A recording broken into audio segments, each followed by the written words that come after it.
So it's the Honda GX 630, very powerful Honda engine. There's a burner just above it, and it's the diesel burner that warms up the water up to the steam.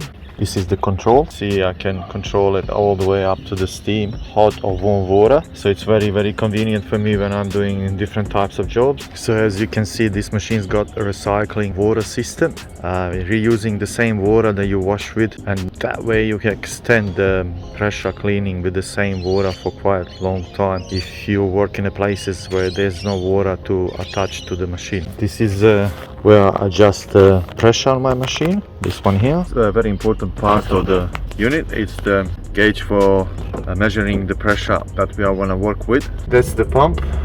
As you can see, it's 4,300 psi. With the turbo nozzle it gets up to 6,500 psi, but I'm rarely using that much pressure. The most of the jobs that I'm doing is the low pressure cleaning. This is the generator for the vacuum cleaner at the back.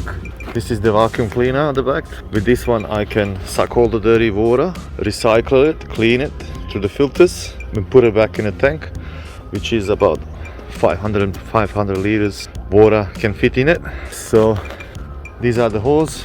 Top hose is for the connecting to the water, and bottom hose is a high pressure hose for hot and cold water.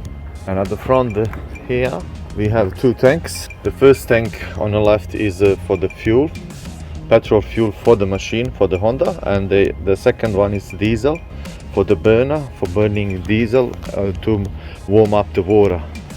But normally I'll be using like just warm water or hot water if there's a mold infection on the roof.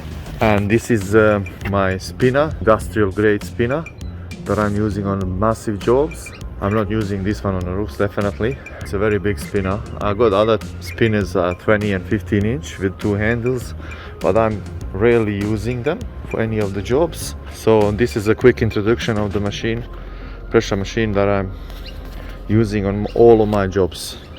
And it's on a trailer, as you can see. Overall, it's a good kit to work pressure cleaning with it. It's a big unit.